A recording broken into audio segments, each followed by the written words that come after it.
Hello again, Irish fans, and welcome to this week's edition of The Brian Kelly Show. Brian, you just completed your fourth straight season with 10 wins, and quite honestly, I've been around here a long time. I did not know that is the first time this has ever happened in the long and storied history of Notre Dame football. How has this program gotten to this level of consistent performance year in and year out against quality competition? Well, I mean, everybody knowing what our mission is, graduating champions, and how we get there.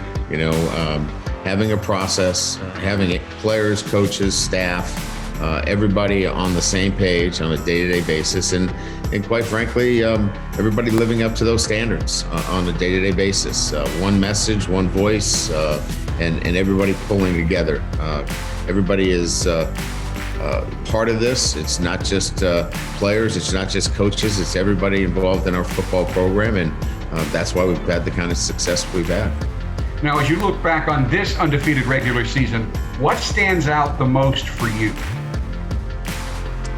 Oh, the different challenges. Certainly, you could point immediately to, overcoming COVID, but I think it's more about the discipline and the day-to-day changes that young men have had to make during this time. And what I mean is more sacrifices than they've ever had to make in terms of how they handle themselves away from the football building and away from the practice fields. And then when they get here, changing the way they handle themselves. Our locker room is totally different. Our regimen in terms of practice is different. And so that flexibility, that ability to change what they're used to doing so many years in a row is probably the most remarkable thing, that they can really adapt to that and do it so well. Now, the win over Syracuse was the 30th for Ian Book as Notre Dame's starting quarterback. No other Notre Dame quarterback has ever guided the Irish to 30 wins. Not Joe Montana, not Tom Clements, not Tony Rice, not Ron Paulus, not Rick Meyer, not Brady Quinn. I run that list off to give some perspective to how impressive Ian's career has been at Notre Dame. Yeah, to be mentioned with all the great quarterbacks, and we could go on and on with the amount of incredible history that the position has brought to us in Notre Dame football. It just speaks to his consistency. It speaks to his ability to handle the noise of the position, as you know, Jack. I mean, it's the scrutiny that you are under week in and week out just says so much about the champion that he is and everything that he does. And so congratulations to him and what he's been able to achieve, because it's much more than just making plays. Look, you got to make plays and you got to win, but you got to be able to win off the field too, and he's done that successfully. Now, you lost a lot of talent off of last year's defense, but this year's defense is even better and leads the ACC in scoring defense and is second in rushing, passing, and total defense. I think it speaks a lot to the depth you've been recruiting year in and year out. Yeah, and look, we're playing two new corners, new safety position. If you look at the linebackers, so there's key positions that have new players playing for us. And again, I think, having the ability to go into the depth, but also these guys are been part of a system, right? So this system has been in place for a while. So they've learned the system. We can plug them back in and have not had to worry about changing systems over the last few years. And that means a lot as well. Now, we've not talked a lot about penalties this year because your team is the least penalized team in the ACC. What do you do during the week that leads to that high level of execution on Saturday? Well, we're pretty firm, with our guys relative to how we handle our practices. We're going to replay a play if we have somebody to jump. It's not going to just be glossed over from an offensive standpoint. Defensively, we talk a lot about, you can't play this game if you're going to play it carelessly, if you're going to be sloppy. Look, there's going to be some penalties if you play fast, if you play fearless, if you play aggressive. But you can't have sloppy, careless, and you can't play out of your comfort level. And so we talk a lot about it, and I think it really resonates with our guys in terms of how to play the game the right way. When we come back, we'll break down all the key plays from Notre Dame's 45-21 Senior Day win over Syracuse right here on The Brian Kelly Show, presented by TireRack.com, the ultimate in contactless tire buying.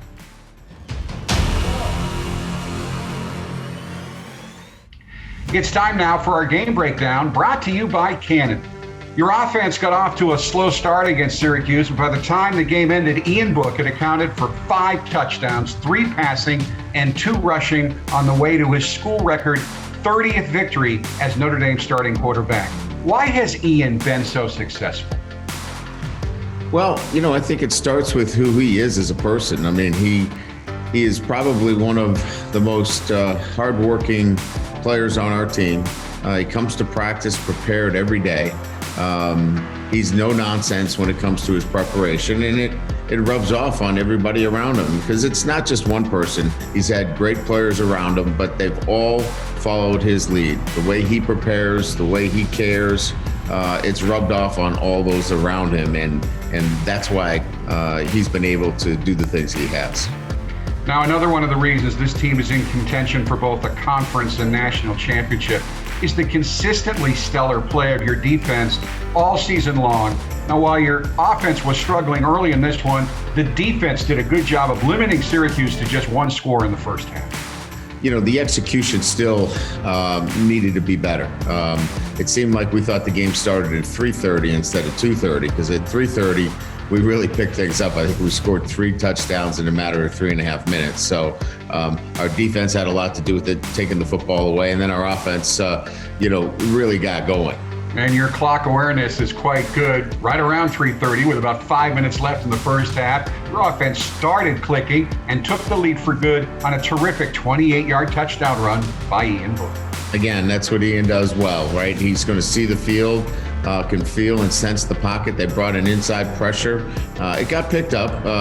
We did a nice job with the protection, but again, when you're playing man-to-man coverage, again, you've got to be able to decide what you want to do with Ian Book if he scrambles, and he scrambled and set up a touchdown for us.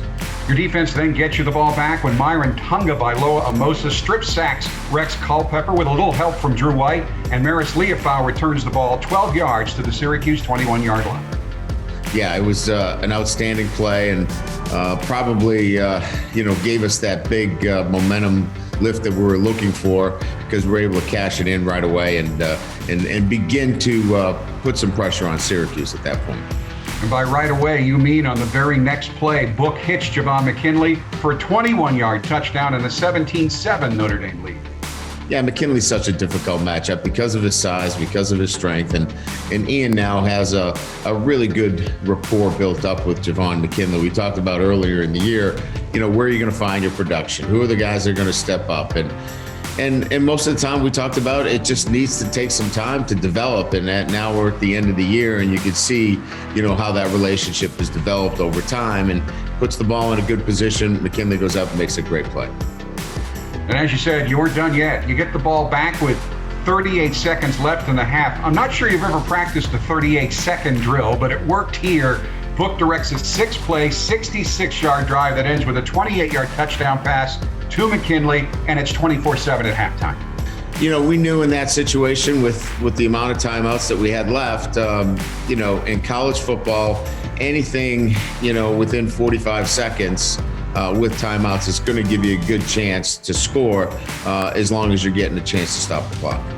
Now, you got the fight from Syracuse you expected in this game, and they cut your lead to 10 in the third quarter. But your defense then gets you the ball right back when Ade Ogundeji forces a fumble that is recovered by Jeremiah Owusu-Koramoah.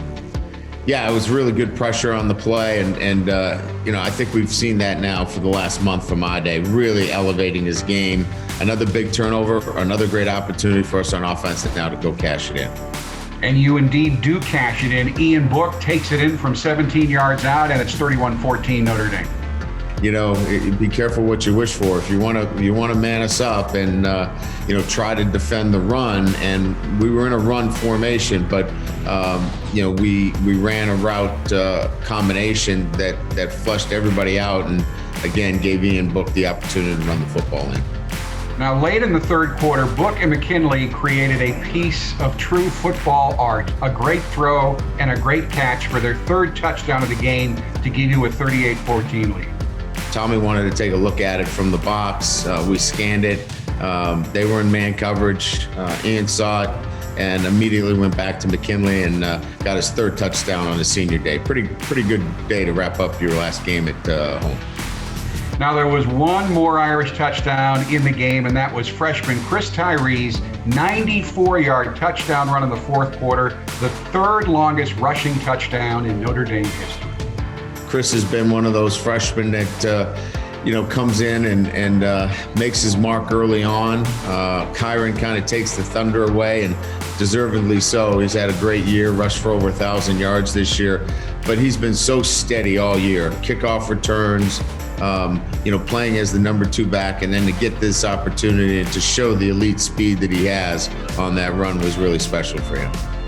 So the Irish moved to 10-0 on the season with an impressive, big play-rich victory over Syracuse. Coach Kelly will break down a number of those plays when we return on The Brian Kelly Show, presented by TireRack.com, the ultimate in contactless tire buying.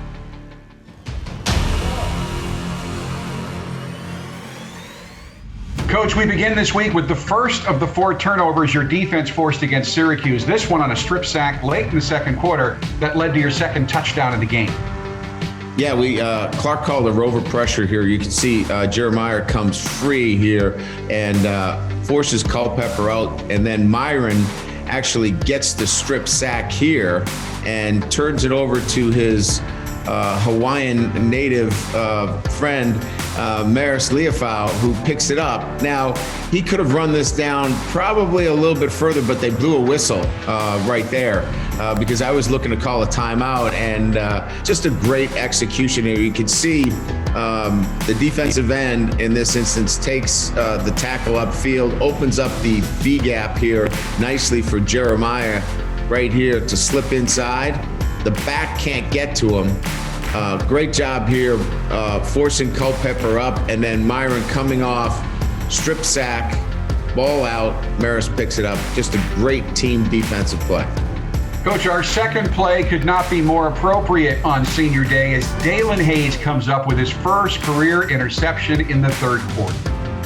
Yeah, this is a little bit of deception on our part. In this situation, we run a line game, and Dalen's been difficult to block all year. This time we drop him into coverage, and as you can see, as he drops, he finds the receiver, does a great job of getting into coverage, and the quarterback for Syracuse throws it right to him. Dalen has a nice job running with the ball. Now, he was an offensive player in high school, and he sure looked like it when he took off. And just a great way for him to finish up a great career with an interception on senior day. Our next play takes place late in the third quarter when Ian Book throws his third touchdown pass of the day to Javon McKinley, a play that was an absolute work of football art. Yeah, it's quite interesting here, Jack. We're in an RPO, which is a run-pass option, and we don't run a lot of RPOs, but you can see as you look into the boundary here, Javon McKinley's got press coverage, and in these RPOs, that means there's too many guys near the line of scrimmage to run the ball. So that means just throw the ball out to the guy in one-on-one, and you can see Javon McKinley beats his defender. Great throw, great catch, and another touchdown for Javon McKinley. Brian, our final play this week is the third longest touchdown run in Notre Dame history. Freshman Chris Tyree's 94-yard run in the fourth quarter. Yeah, I think what's important to note here is just the blocking downfield. You can see the tight ends, and obviously the most important thing, to point out all year is the way these guys have been so selfless and getting downfield and making blocks. And in this instance, you can see Brock Wright up on the safety here, makes a great block. And then the rest is just athletic ability. Chris Tyree's got elite speed, and nobody's going to catch him at this point. And great to see the young man as a true freshman get this kind of run. And it obviously puts the ball game away. And that will do it for this week's edition of Irish Intel. Next, Bill Reese will join me to give us a scouting report on the Clemson Tiger team the Irish will face in the ACC championship game. That's coming up right after this quick timeout on the Brian Kelly Show, presented by TireRack.com, the ultimate in contactless tire buying. Welcome back to the Brian Kelly Show, presented by the experts at TireRack.com. It is time now for our weekly segment with Notre Dame Director of Scouting, Bill Reese. As most of you know, Bill directs all of the scouting efforts of the Notre Dame football team, from scouting potential recruits to team self-scouts and opponent scouting reports. And the success of his efforts is reflected in both the collective and individual successes of the team this year. We have gotten into a rhythm during this segment each week of running down the many awards Irish players have earned on the field in the previous week. And this week, there are also a lot of seasonal recognition awards for us to talk about. So, Bill, let's start with the quarterback position. Against Syracuse, Ian Book threw for 285 yards and 3 touchdowns, while rushing for 53 yards and 2 more touchdowns. For his efforts, Book was named a Manning Star of the Week. And for his efforts this season, Ian was named a semifinalist for both the Maxwell and O'Brien Awards and given a spot in the top 10 of the Unitas Golden Arm Award. Everybody on this staff knew Book was going to be good. Did you expect him to end up being this good? Well, Jack, to be honest, I'm not surprised that Ian has had such a great season. It really starts with he's as hard a worker as we have on the football team, physically, mentally. He's here watching film in the weight room. He's done everything in terms of leadership and work ethic to put him in position to have a great year. And the other thing is he's made the players around him so much better. And at times during the summer and the fall, we were shorthanded. Not everyone was practicing. And he was able to unite and bring everyone together and make the players around him so much better. And then really the third thing is, he wins. And he has won at an incredible rate. He is undefeated at Notre Dame Stadium. He has played magnificently as a senior.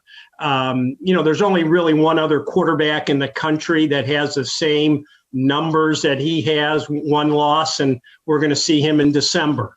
And, it's a tremendous tribute to him. And, years from now, people are going to look back and say Ian Book was a great quarterback at Notre Dame. Bill, so many awards this week, and I'm going to try to direct a kind of verbal 2-minute drill for the rest of them. I will quickly run down what the player did last weekend against Syracuse and the award or honor they earned, and then have you comment on the performance, both in the game and the performance of the player throughout the season. We're going to start with Javon McKinley, who caught 7 passes for 111 yards and 3 touchdowns against Syracuse, and he was named the ACC Receiver of the Week. Well, he has really had a tremendous senior season as well. And his third touchdown pass of the game, he went against really one of the best corners in the ACC and just went up and took the ball at its highest point and made a great catch. He has really become a pro. He has been focused, attention to detail, really has worked on the finer points of being a receiver. He always had the physical skills. It's now putting it together, and he has really come together as a senior to have a great year. I know on Coach Kelly's television show, I called that play a work of football art. It was a perfectly thrown ball, a tremendous effort by McKinley. I don't think you're going to see many prettier plays in football anywhere ever. Yeah, it was a great pass. He timed it perfectly. And that's something that back in August and in September, Ian and Javon really hadn't had enough reps together to really get that timing down. And now you can see that they have had more time together. They've worked, endlessly on back shoulder throws and high point throws. And it was successful on Saturday. Kyron Williams rushed for 110 yards on 20 carries and caught 3 passes for 33 yards against Syracuse. He also passed the 1,000-yard rushing mark for the season, and he did it in just 10 games. Williams was named the co-ACC running back of the week, his 5th time earning the honor this season, which means he earned it in half the games he played. Williams was also named a semifinalist for the Doak Walker Award as the nation's top running back. He's had a great year. You know, he has excellent quickness, excellent avoid, very soft hands. But the thing that comes to my mind when I think of Kyron is toughness. He runs with so much toughness, determination. He's not going to go down with the first tackle. And then we've seen his pass blocking ability when, 240-pound linebackers have a running shot at him, and he steps right up, hits him under the chin, and doesn't back down. He is extremely tough, extremely competitive, and he's got a bright future at Notre Dame. True freshman Clarence Lewis led Notre Dame in tackles against the Orange with a career-high 12 tackles, including 10 solo tackles, while also forcing a fumble and breaking up a pass at the cornerback position. Lewis was named the ACC Defensive Back of the Week. Well, he had plenty of opportunities because they were throwing the football out in his area most of the day, and he came up and made some great open field tacklers. Again, a very tough-minded individual. As a freshman, he came in and was like a sponge. Coach Mickens has done a great job with him, and he has gotten better week in and week out. He has a tremendous skill set. He can run. He plays the ball very well. And like I mentioned, he tackles well. And those are really the three things you look for in a cornerback. A number of Irish players also received recognition this week for their entire season bodies of work. Rover Jeremiah Owusu-Koramoah and safety Kyle Hamilton have both been selected as semifinalists for the Bednarik Award as the Outstanding Defensive Player of the Year. Those two guys really complement each other. Both guys are very instinctive, very explosive, great speed and range. We're really lucky to have those two guys in the back end of our defense. And, they do so much for us. They're so versatile. They're a major part of why we're playing so well on defense. And Notre Dame left tackle Liam Eichenberg has been named one of 6 national semifinalists for the Outland Trophy as the nation's best interior lineman. We're really going to miss Liam next year because on the left side, he has done a great job against the opponent's best pass rusher. He has been so consistent, has done a great job in pass protection, run blocking. And there's an edge to him. There's a toughness. He's had a great career at Notre Dame, and he's going to have a long career in the NFL. So, Bill, we have just provided evidence of one of the biggest reasons Notre Dame is ranked second in the country right now, and that is you and your staff identifying, recruiting, and then the coaching staff refining through that coaching some of the best football talent in the country. I know you ignore the noise, but a lot of folks say, well, Alabama's got more 5 stars. Clemson's got more 5 stars. It's a lot more than just what the ranking services give in terms of stars. It's identifying fit. And then I really think what we've seen is guys right now are getting better at every position at Notre Dame from the time they arrive to the time they leave. Well, you're exactly right, Jack. Fit is very important at Notre Dame, and that is a long process that we go through to, make sure a guy is going to be able to be comfortable at Notre Dame. And then the second thing I think that we've all done a good job with is the makeup of the player. Does he love football? Is football important to him? Will he play, up to the competition? Is there a toughness element to him? How competitive is he? You can be a great fit, but you need to have that makeup to go as well. And once they get here, Coach Bayless does an outstanding job of molding them, developing them, conditioning them, and then the coaches put them in position to be successful. So, Bill, now it is time to look ahead at what is the most anticipated game in the country this postseason, the rematch between Notre Dame and Clemson in the ACC championship game in Charlotte, December 19th. The Irish, of course, beat the then number 1 Clemson Tigers 47-40 in double overtime back on November 7th. Quarterback Trevor Lawrence is back for the Tigers, and Clemson has gotten a number of other key players back from injury as well. So, Bill, does this change your Clemson scouting report in any way? Well, obviously, Clemson will have a few more players available for this game than they did in the first game, but so will we. And, quite honestly, it was a very even matchup across the board, with Clemson from a personnel standpoint. And, obviously they're going to get Trevor Lawrence back, who's, arguably maybe the best player in the country. So, we're going to face that challenge, but it's more about what they do, offensively, defensively. There are other players on the field than the ones that were missed, and we're just going to have to go about and do what we do well, and see where the chips fall. I think it goes without saying, but folks, when I have this conversation with Bill each week, we get to the point of what a team does well. We're never going to talk about what Notre Dame has decided to do to counteract that in the game. But when we look at this Clemson offense, what do they do well, and what do they do better when Lawrence is at quarterback? Well, first of all, when you play a team a second time, you do have a little bit of a barometer in that you've played against this team, their the strength physically of them, their speed, what they like to do, their cadence. You've been on the field with them, so you can't take anything for granted. And so with Trevor Lawrence, obviously he brings experience, to the field, just as Ian Book brings the same experience to the field. Is he going to be able to make some adjustments that a freshman wasn't able to make? Absolutely. But at the same time, we've had a lot of film on him. We've watched him. We know what he likes to do. He's a very good runner. He has the opportunity to pull the ball down and run, and he'll keep it, on their read options. So that's a dimension that he brings. So Clemson will be Clemson, and Trevor will be Trevor. So, we're going to just have to go out and defend those plays, those formations, and the personnel within it.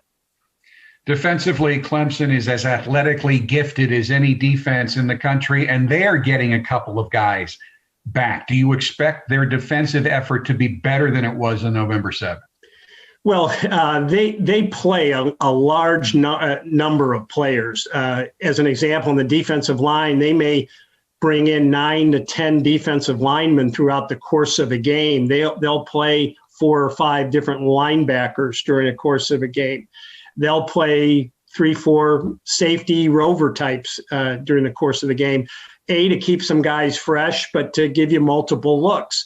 So, having Skalski back, having Jones back at the linebacker position, that will obviously help them. But I will say the guys that played for him back in November did a good job in our game.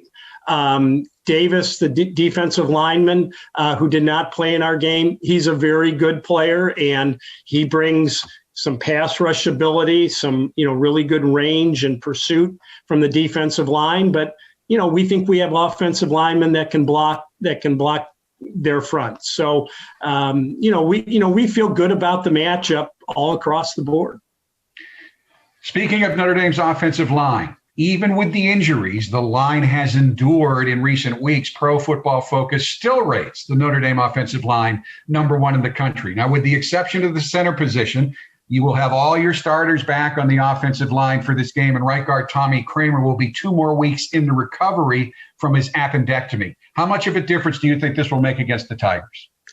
Well, an old coaching friend of mine used to say the team with the 2 best tackles usually wins. Mm. And I like our 2 tackles to start with, obviously Liam and Hainsey.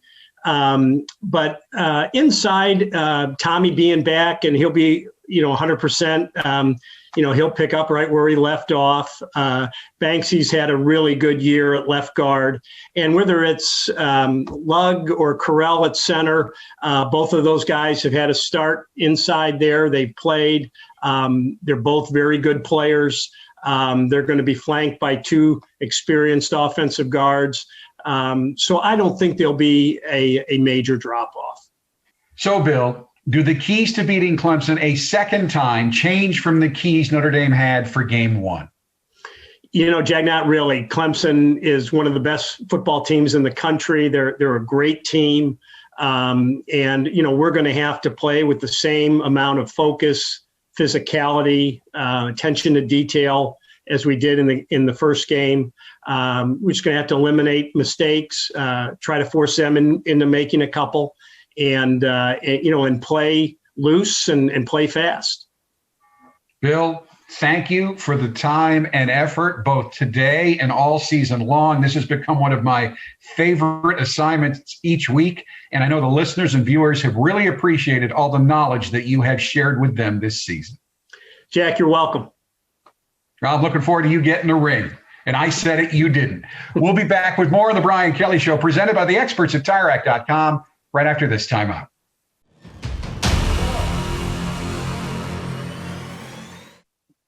Welcome back to the Brian Kelly Show. For more than 50 years, Gatorade has fueled the best athletes to rise to the occasion during their biggest moments. From young athletes just starting to turn heads to some of the best athletes to ever play their games, Gatorade shows they are the proven fuel of the best. The best are fueled by the best. Then, now, forever. Nothing beats Gatorade. It was another great week for Irish first-year starting running back Kyren Williams against Syracuse. He rushed for 110 yards on 20 carries and caught 3 passes for 33 yards. He also passed the 1,000-yard rushing mark for the season in just 10 games. Williams was named the co-ACC running back of the week, his 5th time earning the honor this year. Williams was also named a semifinalist for the Doak Walker Award as the nation's top running back. But recently, I found out that possibly the most meaningful recognition to Kyren occurred during Notre Dame's win against North Carolina, when a rather famous athlete tweeted about Williams' big fourth-quarter run. Why do you think you have had so much success this season? I just think that it's just built to me. It's built to me from the beginning of this year when we got told that we weren't going to come back because of quarantine. I took it on myself to go change my body, change the way I look, to go out and just to work, dedicate myself to this and what I'm doing right now. So this is no surprise to me and my family. You know, we've been waiting for this moment to happen. We knew it was coming, and just with great time, work, and dedication, these are the results of the work I put in 6 months ago. You come from a family of football players, your dad, your grandpa, your uncles. What impact has that had on your football career? I mean, I feel like it just naturally gives me that love for the game. You know, there's some people that say they love the game, but then when they go on the field, they're not giving their whole body out there for their teammates. So I feel like when I'm on the field, that no matter when my number is called, how my number is called, that I'm going to get the job done, whether that's for me, whether that's for my receivers, my quarterbacks, my O-linemen, no matter what it is, my tight ends. I'm going to get the job done for whoever asks. So I feel like that's what, like, my advantage of just being around football growing up. It's just that love is instilled in me.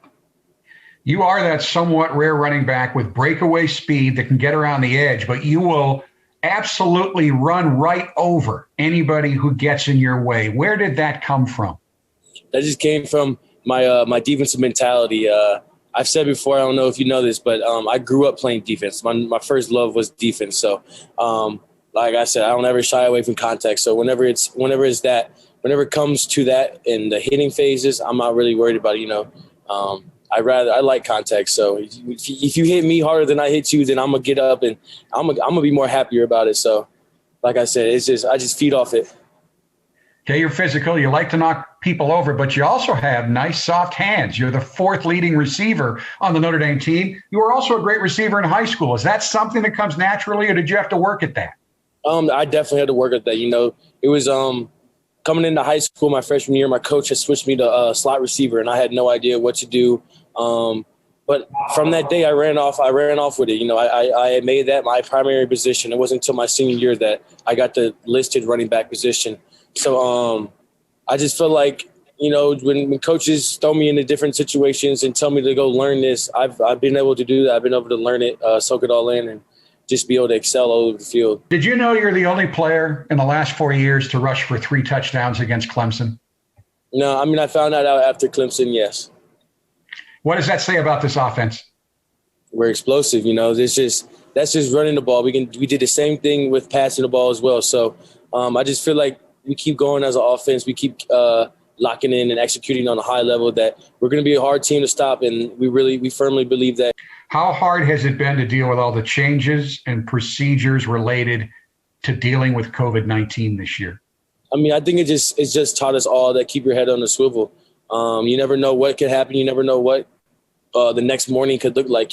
We could wake up the next morning and we couldn't have a football team. And that's what happened to us earlier this year.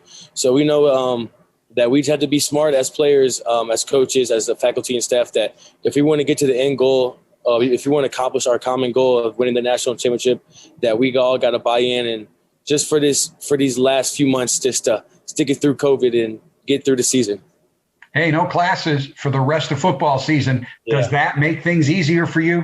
It makes everything so much easier. There's only one thing when I wake up, I worry about it, and that's practice. So I get to sleep in now. I get to sleep in, go to practice, and then have 5 hours to do whatever that I want, and that's not homework. So you can't beat that. You've been listening to Notre Dame running back Kyron Williams. We'll be back with more on The Brian Kelly Show right after this timeout.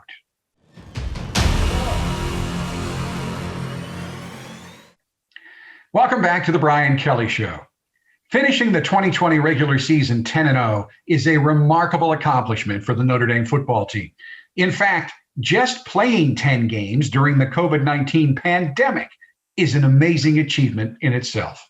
Everyone in the Notre Dame athletic department and all the Notre Dame student athletes committed to institute and execute COVID prevention procedures throughout the fall. The efforts of all involved allowed all the fall sports to complete their seasons and all the winter sports to get underway. This is one of the many topics Notre Dame Vice President and James E. Rohr, Director of Athletics Jack Swarbrick, talked about during a wide-ranging press conference earlier this week. We're joined by Vice President and James E. Rohr, Director of Athletics Jack Swarbrick. Jack, what kind of a financial strain have the last 9 months put on your athletic department into the fall and then maybe carrying over into spring and next academic year? Yeah, it's been extraordinary, hard to understate. We are probably as reliant on the income from one sport as any school in the country. And of course, we largely went without that revenue this year.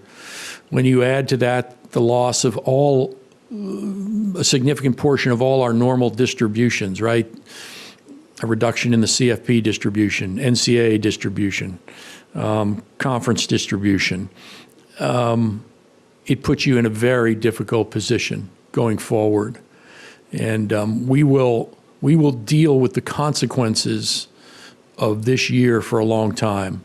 We're working hard. I've been so proud of the savings we've been able to engineer. We've been in a hiring freeze, which has really strapped our staff, but they've done a great job of managing through it. We've cut back everywhere we can. Now, conversely, you take on a whole bunch of new expenses related to managing the pandemic. You know, where football used to travel with 4 buses, we now have 8 to get spacing on the bus. The testing costs are extraordinary because we've been so aggressive in testing on a regular basis. So, a long-winded way of saying it's impossible to overstate the financial consequence here. We're going to have to reimagine a lot of our business. We're going to have to continue some of the savings we've achieved. And we're going to have to look to our friends to help us. Next week, we're going to host our version of a stream telethon to try and generate a little additional support from a community that already provides extraordinary support to us to try and help us navigate through this. We've dubbed it The Fight, and we'll take about 5 hours on the night of the 15th to raise some money to help make it through this tough period of time. You can watch all the inspiring Notre Dame stories on the Fight for the Notre Dame Student Athlete next Tuesday evening, December 15th, from 6:42 through midnight Eastern Time. Just log on to und.com/thefight. Coach Kelly and I will return to wrap up this season of the Brian Kelly Show right after this final timeout.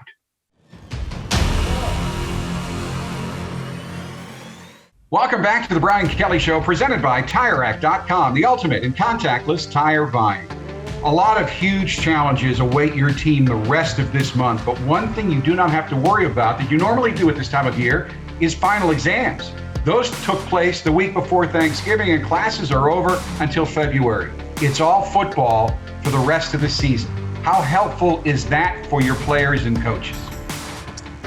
Well, I think it's good. But we're in a pandemic too, and so the other problem that you have is what do you do with your guys all day and even into the evening?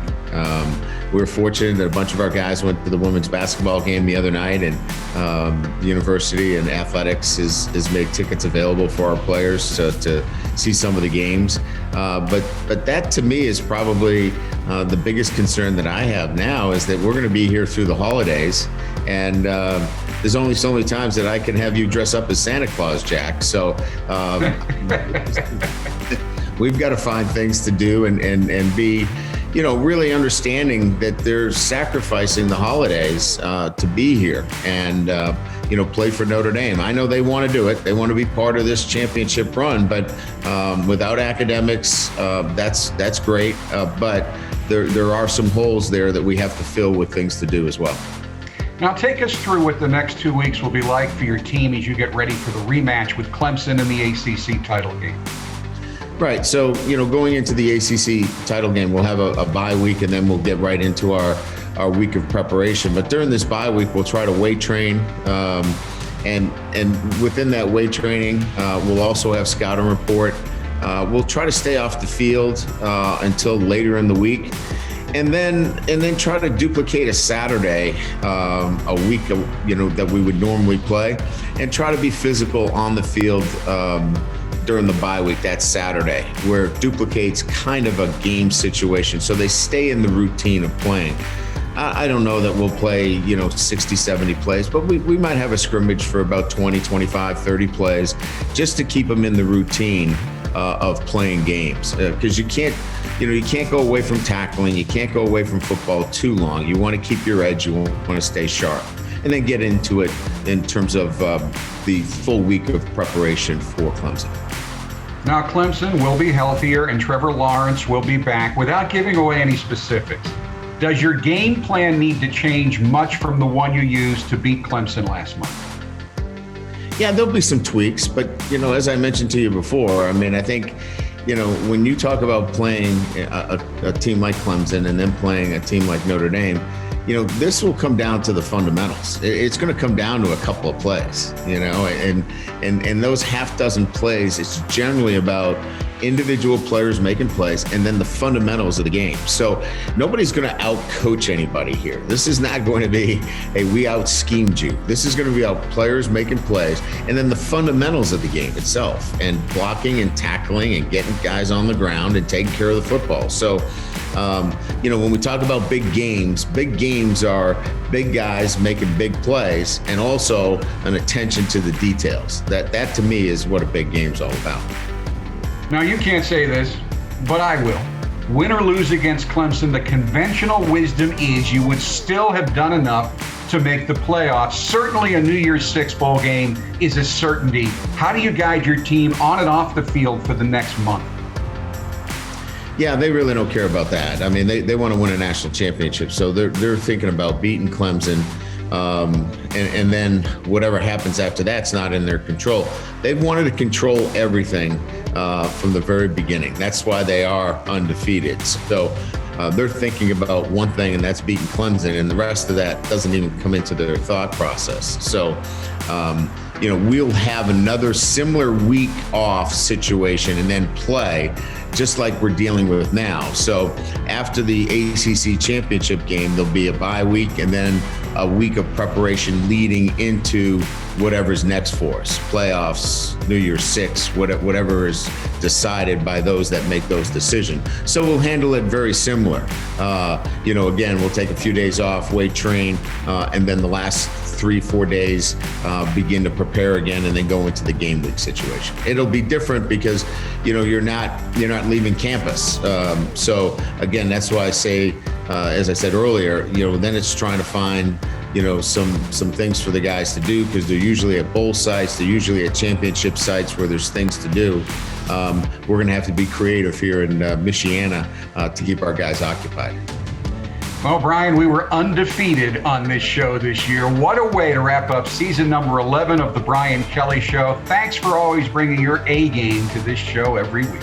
You too, Jack. It's always a pleasure, and if we can keep doing this, we'll keep coming back for another year. And that will do it for this season of the Brian Kelly Show. We look forward to all the great things we will have to talk about when season number 12 of the Brian Kelly Show kicks off next fall. Until then, for Coach Kelly, I'm Jack Nolan, thanking all of you for listening and watching all season long. We wish you all a very Merry Christmas season, and of course, as always, go Irish.